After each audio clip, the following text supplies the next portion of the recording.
I was driving a vehicle that has been a favorite of road testers for decades now, or I guess as long as it's been out there, so myself included. I presume you as well are a fan of the Mazda CX-5.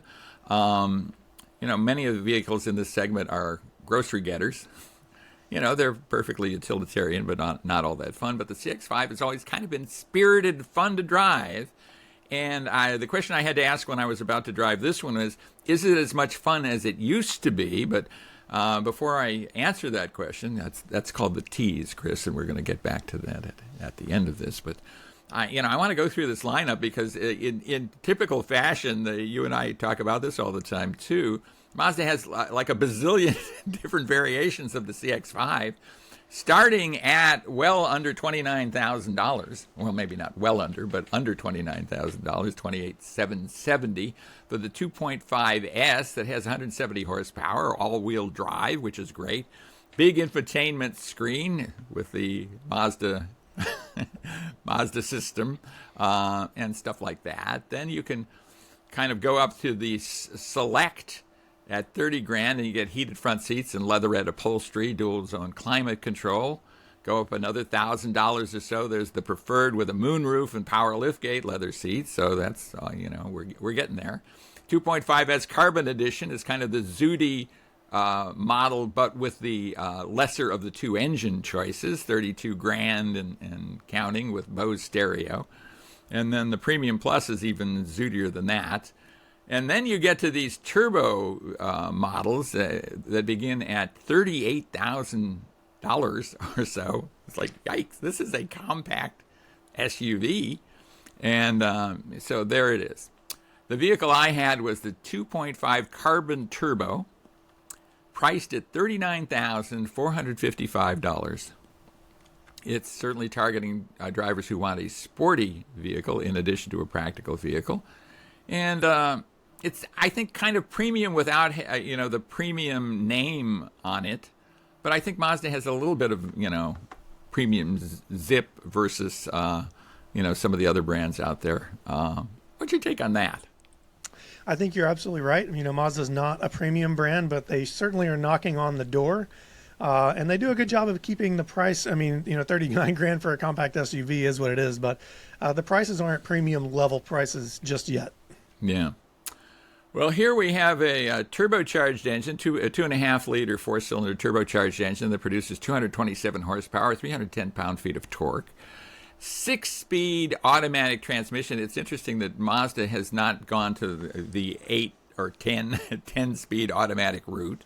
It does have standard all-wheel drive and a fairly sophisticated all-wheel drive, too, with torque vectoring and that kind of stuff. Very good in poor weather. You can go off-road in it. I wouldn't recommend this vehicle as the prime off-roader. I think on-road is where this CX-5 is most comfortable. It has Mazda's MyDrive drive mode selector and this G-vectoring control. Reasonable fuel economy, I think 24 miles per gallon combined, but certainly when you see these hybrid powered vehicles in the same segment like the RAV4 or the CR-V, you're going to see much higher fuel economy. Who do you think is going to buy these turbo models of the CX-5, Chris? Those are people looking for driving engagement and maybe a little bit more upscale experience. I think those are probably the two biggest reasons people would choose a Mazda over a RAV4 or a CR-V. Because, as you say, the others have better fuel economy. It's just that driving experience that Mazda has in spades over the others. Yeah, it is really fun to drive, and I love that horsepower. It also has a very upscale interior. My test vehicle had leather trimmed seats with suede inserts, heated and ventilated front seats. That's getting to be the norm even in vehicles like this. Heated steering wheel, one of my favorite features ever. I use the heated steering wheel in the middle of the summer. That shows I guess I don't have any circulation left as an old guy here. 8-way power driver's seat, dual zone automatic climate control, and a power moonroof. Are you a moonroof fan, Chris? They're kind of lost on me. I absolutely love it. I like having the glass, even if it doesn't open, just the light. I like it a lot. Yeah, I do like the light. I don't necessarily ever look up, but there you go. as we frequently say with Mazda vehicles, technology might be the vehicle's Achilles heel. It has a nice big infotainment display, but it's a little farther away than most of the touchscreen units, and it's of course not a touchscreen unit. So you have that to deal with. Once you get onto it, it's okay. It's not particularly user-friendly, and even if you have it for a while, maybe you never really get used to it. 10-speaker Bose audio system booms out the sound, though. That part is good. And the 7-inch driver information, that's good stuff, too.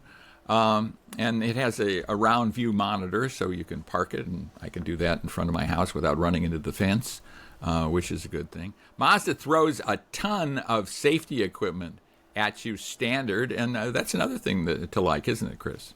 It is, but I've got to have a touch screen. Yeah. So in any case, this is certainly one to look at. I might buy the lesser of the CX-5, but we certainly love them. And so look for that vehicle. It's a good one.